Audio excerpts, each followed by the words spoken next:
that's going to come on. Jenna, are you there by yourself? Yeah. Because we're just kind of taking roll. We'll get back to that in a few minutes about the roll call. I want to start with updates from everybody. And Altora, would you like to go first?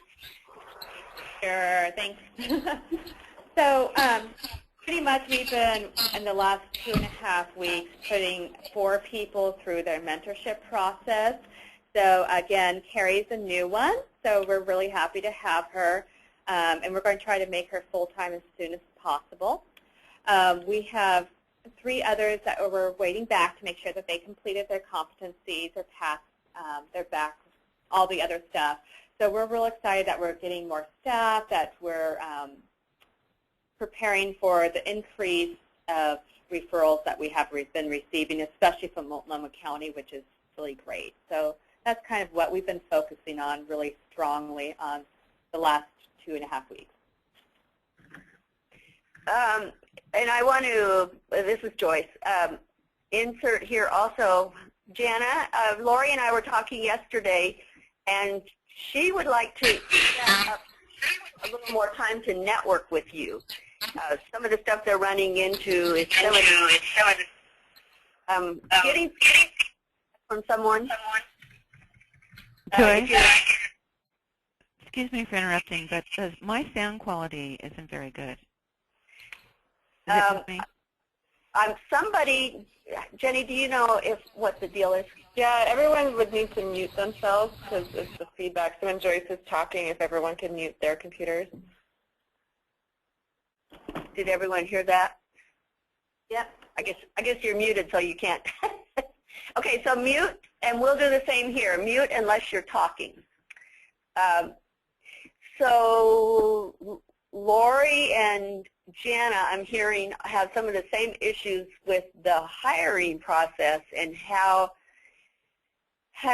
to recruit, and well, recruiting seems to be going okay, but how to, I'm just seeing where it's difficult to find, like for every 3 people maybe you start into the process, then one of them doesn't work out for some reason or another. And so I think that Lori would like to be able to talk to you down south, Jana, and find out how it's going for you and share some of the same experiences. So Lori, is that everything up there? Yeah, is that everything up there? Yeah, it is. Yes. Yeah, I'm good with that. Anytime, just shoot me an email, Lori, and then we can maybe set up a time to be able to talk. That'd be great. Or if anything just comes up for the moment, go ahead and give me a call. I'd be happy to answer whatever I can. That sounds great. I'll probably be in contact with you next week when things calm down. Thank you. Okay. Do things actually get calm? That's the big question. So let's go to Yamhill couldn't make it today, and Center on Human Development, which is Eastern Oregon, couldn't either. And they have several people out on vacation, and they're just getting rolling. So just a difficult time for them. But Willard Ibsen, can you give us an update, please? Sure. We're rolling along steady. We have about 60 clients right now. I lost another consultant, so I am rapidly trying to hire and bring people in. So I interviewed last week in Lane County, so I have a couple people that I've selected from that. So I should have 2 people start training in the next week or so. I interviewed in Douglas County yesterday, so we, I think, have someone there also, so I'll be training and going forward there. And fingers crossed, I won't lose anyone else, and I should be pretty good in the 11 counties and have good numbers there. So we're doing good. We're trying to keep our head above water. Well, it's a pretty big job to get 11 counties going. I know you had a couple of them up and going real solidly, but this is some pretty fast expansion. Yeah. Okay, so from OTAC, we want to talk to you about continuing education a little bit, and Linda, you might want to join us on this. So I'm going to turn it over to Jenny. Did you guys all see the email that was sent out from Linda with the details about continuing education? Yep. Okay. I got it. So one thing we're going to be doing on our end, so every time that we have the webinar meetings now, at the beginning we're going to do a roll call, and anyone that's online will mark down your name, and then after the training we'll send out an email with the scanned certificate showing your continuing education hours for each training, and then also when we're doing the in-person quarterly consultation and training, we'll send out the ones that we've already done within the last couple of months. We'll send out certificates for those as well for all the consultants. And for the go-to meetings we've had so far, we'll be sending out certificates for those too, this Behavior Network meeting. So from March on, we'll be catching that up in the next couple weeks and sending out those certificates. Linda, do you want to, well, let me ask this with Lori and Jana. Do you have any questions about the continuing education piece? And Linda, do you have any comment? Actually, this is Lori, and I do have a question. If people or individuals are sick or they have appointments and they can't make these types of meetings, is there a way they can listen to the recording or that I can train them in a consult meeting that we have once, twice a month, and they can get a certificate that way?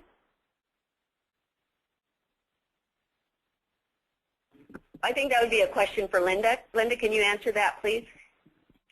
Yes, I can.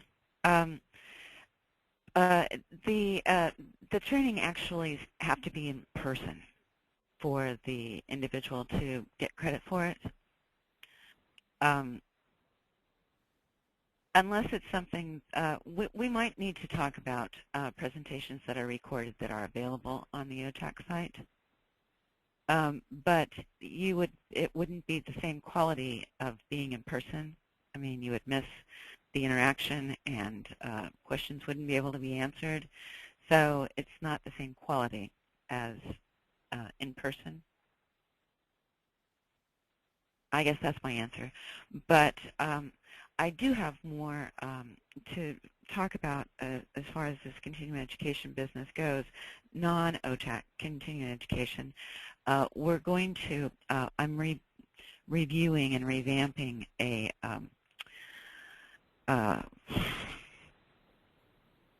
criteria for review of training for continuing education, and when that is finished, I will send that out. It shouldn't be too long. So, Great. Thanks, Linda. I just was concerned of, say, for instance, we have Jenny up here, and it's a 2-hour training, and then someone got sick, how they can make up for it. Right. Yeah, we'll have to discuss that because, you know, you can understand, though, that training secondhand is not the same as being there in person. Oh, I completely agree. Thanks, Linda. So, Linda, how do you want them to discuss that? Do you want to take a couple minutes right now and discuss it, or do you want to wait until we have Center on Human Development and Yamhill County on the line also? Well, actually, I guess what I would prefer is that Lori and Jana, you know, contact me, email or telephone, give me your ideas about that, and I'll, you know, gather it from Chris-An and Daleen, and we'll discuss it here in central office and see what would be reasonable. Okay, I'll do that, Linda. Thanks. So, Jana, do you have any questions right now? I don't have any questions, no. I'll email Linda if I have any thoughts on if someone's sick or not, how we can at least get partial credit for them, and then I'll just email her my thoughts on that. But I don't have any questions. Nope. pretty much what I got out of it is OTAC's going to be providing some training, and if we choose to want to educate our own employees, we just have to send a request to Linda for approval on the training agenda and materials to get the CEUs approved. Is that correct? Yes, the delay is me getting unmuted. Yes, that's basically it. And right. I'm going to be sending out a more specific criteria for guidance, too. Right, yeah. So I'm good with that. I'm good with getting some education from OTAC mixed in with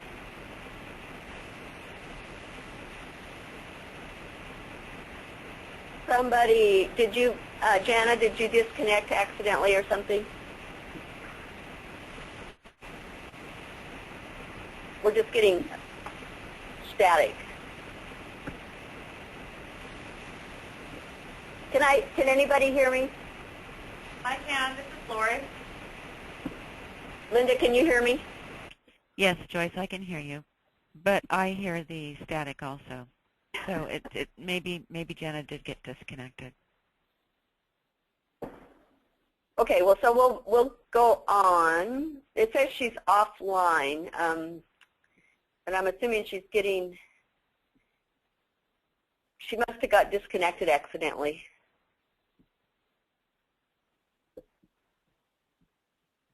So I'm waiting just a second. There she is. Are you back, Jana? Well, I'm going to go on to the presentation for today, which is about adult learners. But I want to start off with a short discussion about the survey and the results from that.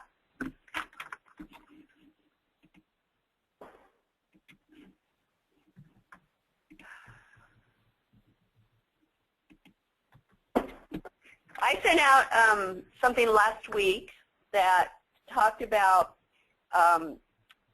the topics that were highest on the survey that we did several months ago. We sent out to everyone, had topics that were of the highest interest. And then I got some feedback on those last week, and so that's where the topic for today was generated. And one of the topics is about adult learners. The other one is how do we deal with issues like grief and loss and significant mood swings with in clients, especially TBI, stroke, and some of those kinds of medical conditions can have mood swings attached to it. Then the third high needs topic was difficult cases for brainstorming. Hi, Jana. I see you're back on. And just going over, you can see the document right now, going over what the top 3 issues were in the survey. And so I received some really good feedback from those. And it sounds to me like a major issue for consultants is getting people to really understand that training aspect, really understand the behavior plans. So I'm sharing some information on adult learners today that I'm hoping will help behavior consultants understand how to help people learn. And some of it has been strategies for teaching. It comes from the literature on effective teaching and effective presenting. And so we're going to go through that for the next 20 to 25 minutes, and then we'll have a little bit of discussion on it. So all of you might be thinking of different points that you want to bring up in relation to what you know about teaching and learning. So the first part of this is on who are adult learners. And it's helpful when we are going to be teaching adult learners to know some of the traits of them because they're of adult learners, because it's real different than with children. Adults respond to certain kinds of information in certain ways based on where our brain is at as we come into adulthood. And so these are characteristics of adult learners. They tend to want to be accurate rather than fast. And so training needs to be not too fast. Can't talk them through it too fast because they want to be sure they are getting it right. They're concerned with being right. They are very autonomous, pretty inner-directed, self-reliant, but at the same time, and especially a lot of the caregivers we work with aren't very confident people. So they're not going to necessarily show us right away that they're very self-reliant, but really they are. And it's one of the reasons they make good caregivers is that they're reliable kind of people and have inner motivations. Most adult learners are very self-directed and intrinsically motivated. The job itself motivates them. The interactions with the client, their paycheck somewhat motivates them, but for the most part, people are in this work because they find enjoyment in it beyond the paycheck. They enjoy people. They enjoy talking with people. Some of the caregivers, many of the caregivers I've met are kind of gregarious and talkative kind of people and are good at making other people feel comfortable, and that's why they do a good job at caregiving. But they do lack confidence a lot of the time. Short-term memory is not so good as we're adults, where long-term memory is much better. And what that means is we can't throw too much information at them at one time. But once they got it, it'll be there. Most adult learners like to be right, and that's pretty true of everybody, but I think we just want to be very sure that we're using principles of positive behavior support with our adult learners as well as with the clients in how we frame things and how we present it with a lot of do this, do that, rather than don't do this kinds of things. Then they'll know the right way to do it and feel good about having done it that way. Most adult learners are pragmatic and practical. They like real-world ideas. They like to know how to go and do it right away. They need concepts behind the idea a little bit. They need to know the reason why. Adult learners do find that important, but they want to know what's it mean for me in my day. So they're not so interested in a lot of conceptual kind of things. Where this is significant in particular is as they might learn about a certain condition. We just heard about one yesterday that's a degenerative kind of thing. That's kind of an unusual condition. And we want to give the we want to teach caregivers what that means, but to go into a lot of the neurology of it is probably not helpful to them. More what they want to know is what does that mean in their day-to-day job? How does that person skills and what are they going to be in a month from now? How might that look? How should they best interact with that person in helping them physically get around, that sort of thing. So when we're giving information, it's not so important to have a whole big long definition of some of the conditions, but rather what does it mean in their interactions with that person. Adult learners are experienced, and they like to be able to share their experiences, although they might have some anxiety from past bad experiences. And usually when we bump into people who have kind of hidden agendas and I don't want to do this sort of thing, it's because it hasn't felt very successful for them in the past. So we've got to look at their strengths as well and how we can build on their strengths to help them be more successful. And I also got feedback from one of the consultants had a great idea, a great input into this also, is that she runs into people who don't want to do something because it's contrary to their own beliefs. Well, that's a tough one because our world is really operates on our belief system. But we can, it's called a paradigm shift, we can change people's belief systems if we are able to interact with them on, and we'll go into this a little more on training approaches, if we can get into the emotion of the experience a little bit more. So when we talk about beliefs, we start to use words like I feel and I believe instead of just it is. So sometimes a vocabulary shift on the trainer's side will help that person make that paradigm shift. A paradigm is that we see the world one way and we want people to open up their minds and view it a little differently, to change their paradigm about how they're approaching things. So to do that, we have to shift their beliefs. Sometimes it helps to understand what that belief is and why they have that belief, and then we can help them see where that can be modified. But we're respectful of people's beliefs. That's important in positive behavior support. So we're always looking at a way to modify people's beliefs, maybe expand their beliefs, but we're never going to just say, well, no, that's wrong. You just don't do that. Where adults, especially adults in social services, are natural problem solvers, but they need time to think to solve the problem. They naturally jump to solutions. Now, some people's whole problem solver, I don't know, I call it kind of their bag of tricks, works faster than others. Some people process problems really, really fast, and some people have got to ponder it for a little bit. And that's just a person's personal style. It's not so much whether someone's brighter than the next person. It's that some people just need pondering time, they need thinking time.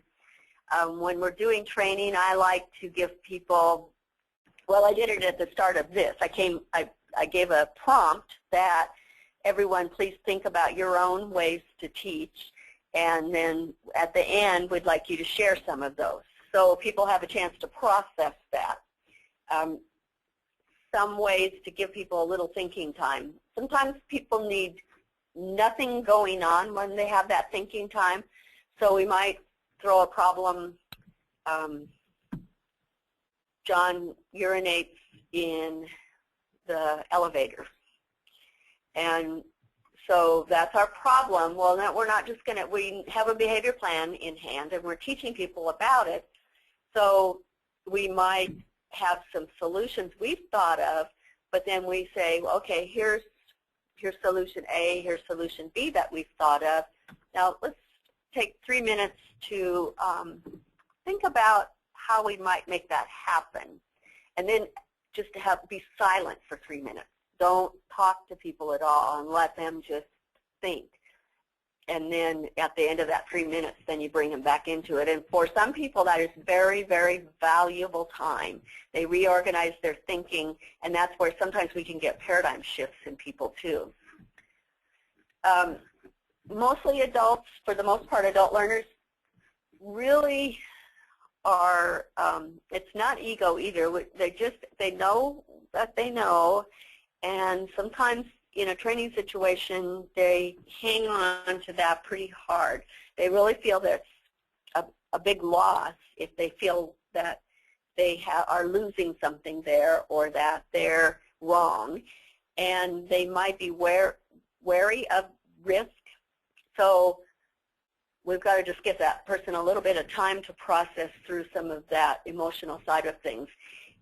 Training is not just a process of people thinking, it's a process of people feeling as well.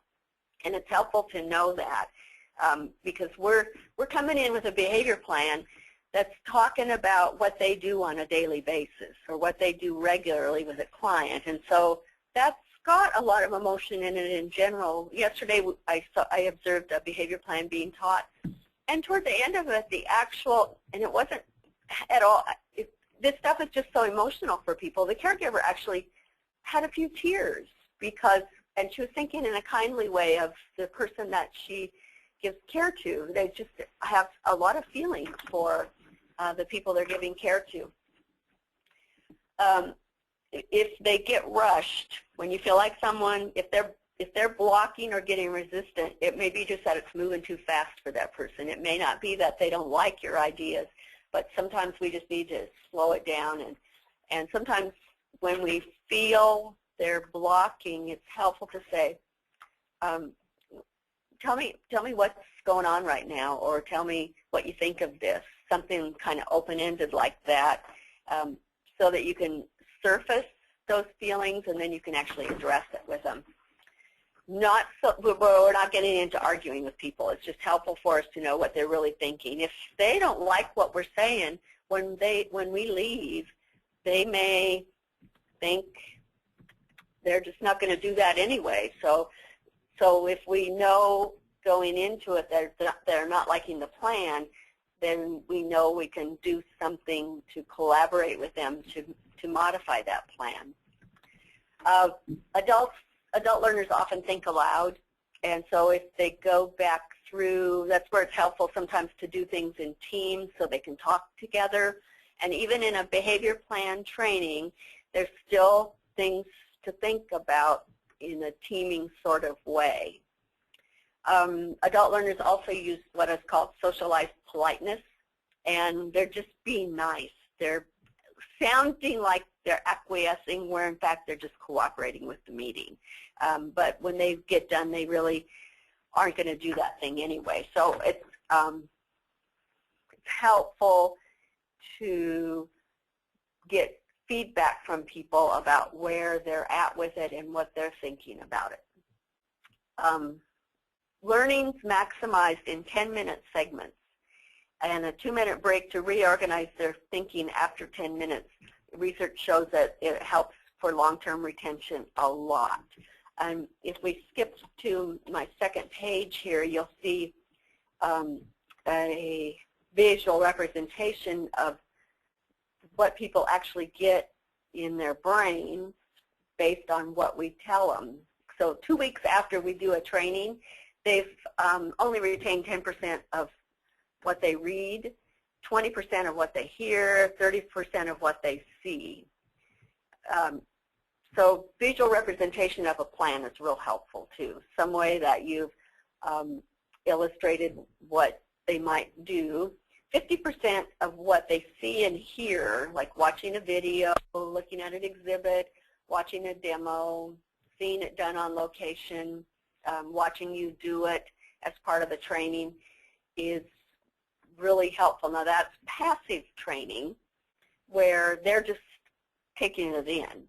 Active learning actually has them participating, and last time we talked about they watch it, then you do it together, and then then you watch them, and that's active learning. If they tell you in the end of it how this is going to come together, that helps them retain the information much better. Some fun things can be doing a dramatic presentation, but this comes from a classroom, and so we're obviously not going to do that for behavior plans, but role-playing can be the same kind of thing and help people a lot because it's more active. In role-playing, you're simulating the real experience, or you actually go with them, with the client, and actually do it. And then you get 90% retention, which is, of course, really good, and then people are going to be able to move on with what we're asking them to do in the behavior plan. So I'm going to back up here to training approaches then. When we train, if we tie the information to things that are already known, it's really helpful. And so because then the brain has something to tag that information with, is kind of what's called. So as the information comes into short-term memory, it gets retained into long-term memory if it can attach itself to other information there. So the more you talk about what they already do, what they already know, especially like along person-centered lines, caregivers know a lot about person-centered care, then we attach to that, and we're going to get more follow-through from them on some of the things that we're asking them to do. So you might say, well, when you're going through a magazine together, maybe that's something this person really likes to do, then that's a good time to also talk to them about how to set up their schedule for the day, or I don't know. I don't have a good example off the top of my head right now, but track into their information they already have and already know, and a lot of times you can get that from what you see them doing. Paying attention to the words you use as you train is really helpful. If you have words, experience, and concepts, that helps put it into long-term memory better. So especially that's where storytelling is very helpful. And then before you end it, summarize what you've said. And you might even have a summary, a small summary of something that you've written out. We don't want to replace the behavior plan, but we want it to be some way that they can recap it. And I kind of like things that I just write out for them as we go, so that it's not something I leave behind. So like I'll have a piece of paper and just I'll highlight the steps of what it is they're going to do. We want to use active participatory techniques or strategies which tap into the experiences they've already had. This comes back to using their prior knowledge, that what abilities and skills they already have. So we want to build on what they know instead of total new concepts. If people have a lot of experience in dementia care, for instance, then we can say, well, as you know, in dementia care, we do blah, blah, blah, blah. And then here's something else I think we can add to that that'll round out this experience for John, or whatever the client's name is. It helps to retain into long-term memory, also to go from simple to more complex, to build as you go. And I know the form doesn't necessarily lend itself that way, but if you have steps for how you want to do things, not steps so much, but different strategies, you might start off with the most simple ones. And then give clear instructions. The biggest thing I see as I look at behavior plans is they're pretty wordy. Bullet points and very succinct wording really will increase the follow-through on those plans. We want to give the reasons why we are suggesting that, but we don't necessarily have to write that part into the behavior plan. We can also just tell them that part. So the rationale for why we're using that strategy isn't as important in the behavior plan itself as the strategy itself. If we get too many words there, they get lost in the words, and then they have a tendency to kind of let some of the strategies fall away over the first month, for instance, that they're doing it. I've seen, and Jana, I don't know if you want to share one of your behavior plans at some point. You're one of the best writers, I think, in making succinct plans and being very specific on those strategies, and so maybe you want to send out a sample for all of us at some point.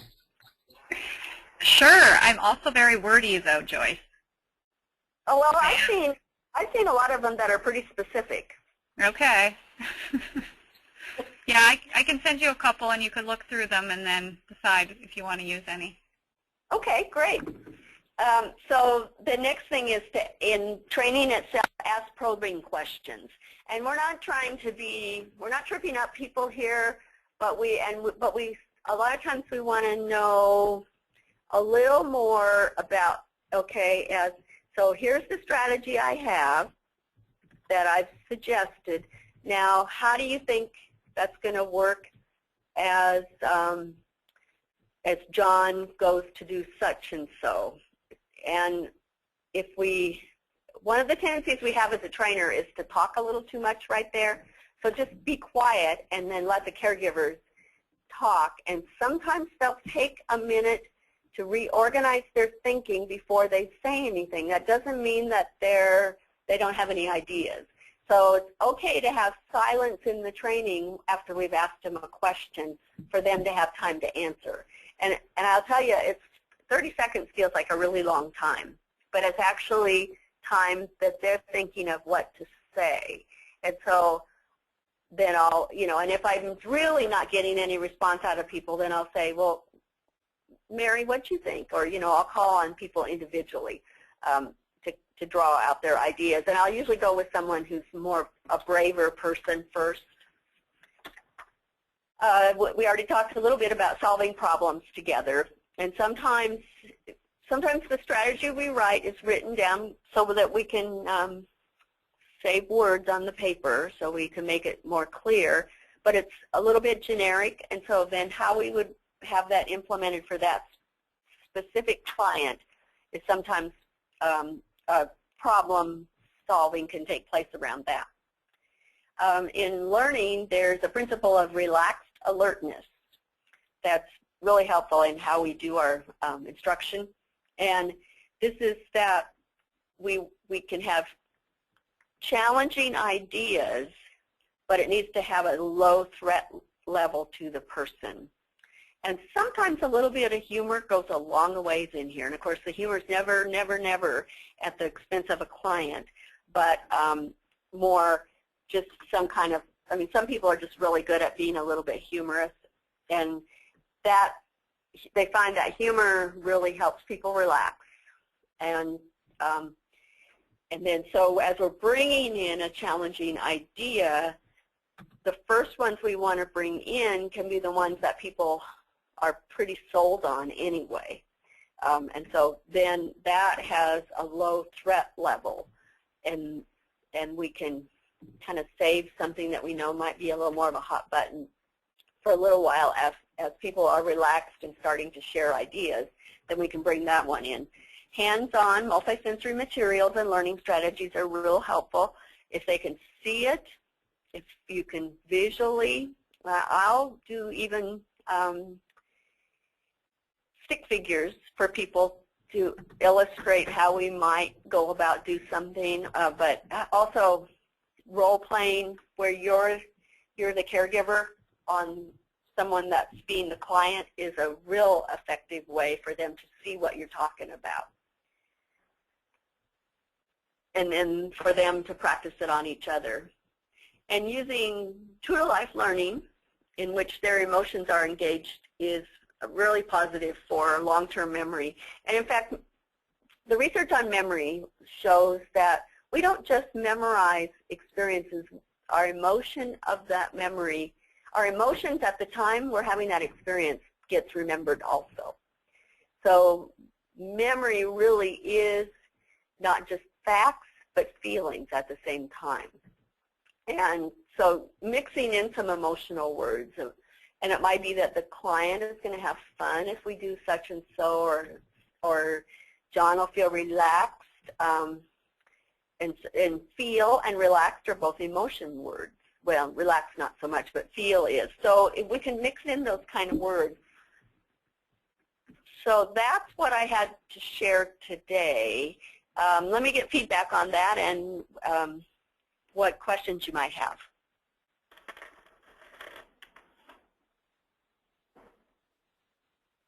I thought this was a really good presentation. Thank you, Joyce. Okay, good. Thank you. So I'm going to start with Lori. I'm going to put you on the spot for C. That's the problem with Alturas, is it's an A. I know. What's up with that? We'll have to change our name. So, Lori, what does this bring to mind for you, and what kinds of learning strategies have you encountered that have been successful? I really like your idea or your information on the paradigm shift. I'm going to really pass that information on to the other consultants. The relaxed alertness as well. What I've seen and what a lot of the other behavior consultants have seen as well is really engaging them, bringing them into it. What do you think of this?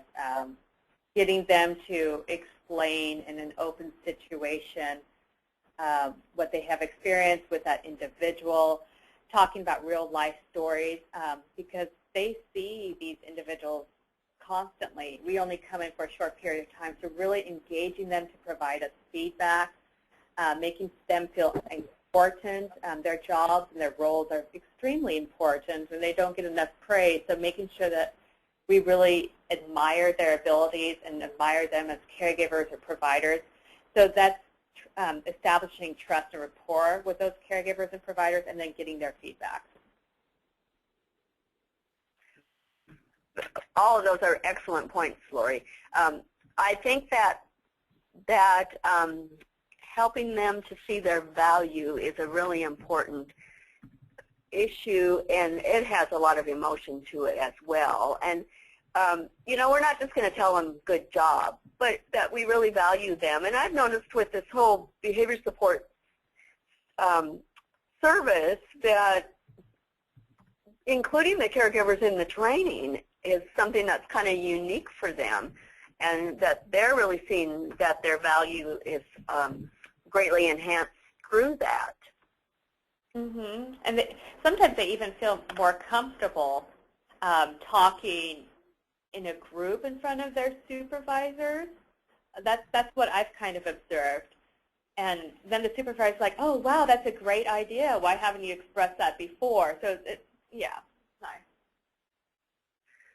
Great. Well, you know, I think sometimes it's what happens out there in the real world is that the supervisors do value their input, but people just get to doing their job and they don't have time to talk a lot of times. And sometimes we're bringing in that luxury of actually getting together and talking about things. And also then as I'm reminded as well in what you're saying and then thinking about what I just shared, when we get people talking in our groups, it can take 3 times longer than if we just share the plan. And we do want to keep the time from not getting away from us. So I sometimes will put an agenda there to keep things rolling along how we want to, or sometimes if you can see that you have some good learning going on, but it's not going to happen, then stop after 40 minutes at the most maybe, and then reschedule for a part 2 of it. And I know this is a lot of time out of the caregiver's day, but at the same time, it's well spent time because it means that we teach later, that the whole concepts of what we're trying to put in place really will happen first time around. Yeah. Okay, let's go to Jana. And what kinds of things does this bring to mind for you? I thought it was good information, Joyce, also. I think that we need to encourage our consultants to start teaching right from the get-go, because just like with employees, we really never find out what their learning style is until numerous interactions with them. So I think in our toolbox, we need to have various teaching styles that we start using right away, so we can make sure by the last visit we've maximized the best approach with the provider.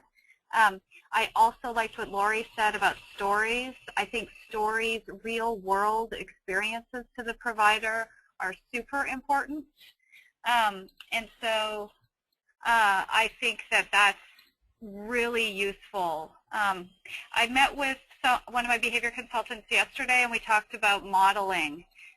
Sometimes we're modeling and we see things and we're interacting right there with the client and modeling what a good approach would be. And sometimes we forget later to come back and say, did you notice when I gave them a choice with A or B that this worked in this case? And so this is what I mean by giving choices, or whatever you want to do. I think we forget that. But I find with providers, real-world stories is the best way to communicate interventions. Well, I agree with everything you're saying, Jana. And sometimes what I find, if, you know, we start presenting and you just can't think of everything, so sometimes on a copy of the behavior plan for your own notes to jot a story or two down so that you remember to share those as you go. One of the things that's easy to happen for behavior consultants is to just start reading the plan, because it just kind of ends up being a time crunch and that sort of thing. And so if you have some prompts to yourself on the behavior plan itself, then you can stop and remember to ask certain questions, to think about how you're presenting that. So before you go in, think about how you're going to teach the plan and present it at the same time as the materials themselves. Plus, Jana, you said something else, and it's now leaving my brain. What was the first thing that you brought up?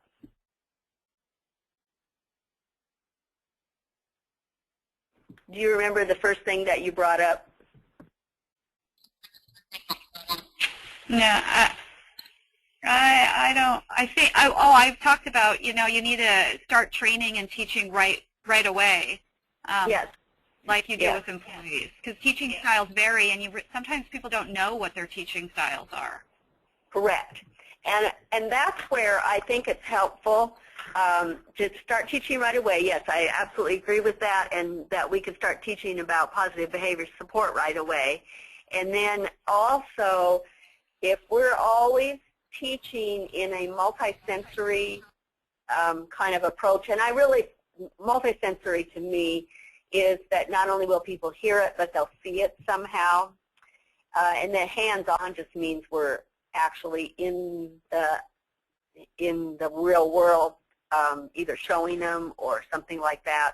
So that's all multisensory means. But if we're right away using a full multisensory approach with caregivers and doing that training, no, because then it doesn't matter what that person's learning style is so much, because we're hitting it with how people learn in general, learn best. And I also really think it's important, the other point that you made about debriefing, I call it, once you've shown something in the real world, like shown them an example of giving choices, to be sure to talk about that again later, that you did do that, and here's what I did. Because I know I do this. I can assume that people are catching the nuances of what I'm doing, but in fact, they're just there with me, and sometimes they're not really noticing what I'm doing. And if we're doing good strategies, they're not obvious. They're just a part of the way we do things, and so they aren't going to catch that all the time. But us, right, I agree. I just did that, and then the other part of it is we don't want to stop with the client there and say, oh, by the way, here, like the classroom lecture right away, and that's where it gets forgotten more than anything, because we need to wait when we're at a moment without the client right there. So that we can debrief on that a little bit. But I think that's a really good point, Jana, that sometimes we're showing things without talking about it afterwards. Well, that is all that exactly. I think. Go ahead. I was just going to say that's exactly it. I think that, yeah, I was just going to say that, that's exactly it. I think that we do things because we're trained to do things when our responses that we would consider common sense, but to other people they don't see it as common sense. So we just have to remember that we're modeling all the time, and just to use those as teaching moments also. So I agree. Some other teaching moments that we can have is paying attention to what those caregivers are doing, and as we talk to them later, using that as examples of how to do it.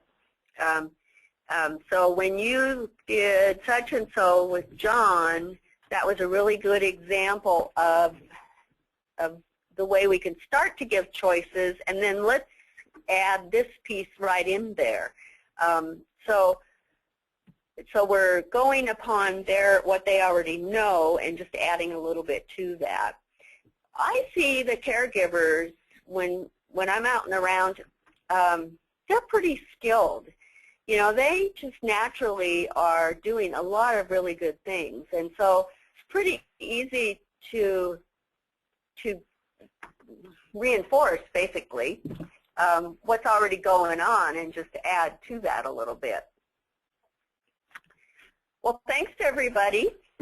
And I'll probably be sending out in about 2 weeks a little more on the, I think next time, based on feedback I'm getting, that we'll talk about some of the most common difficult cases you're running into, not so much with how the training's going, but just the behaviors themselves, like maybe sexual behavior, maybe hygiene behavior.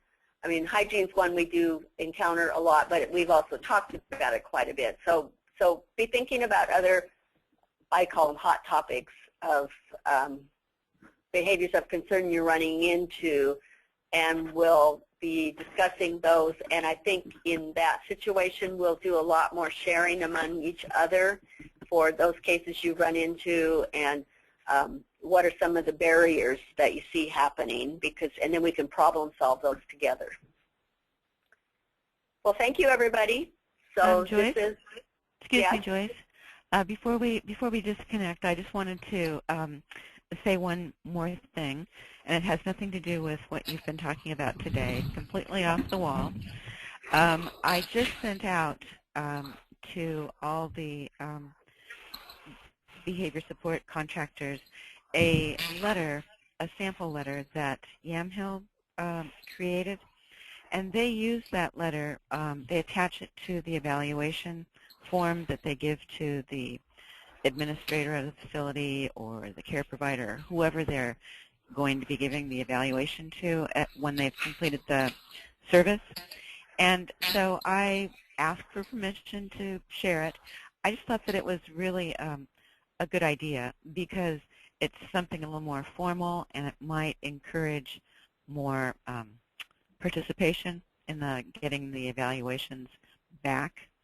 So you'll see it in your mailbox if you haven't seen it already, and that's why I sent it to you, just as a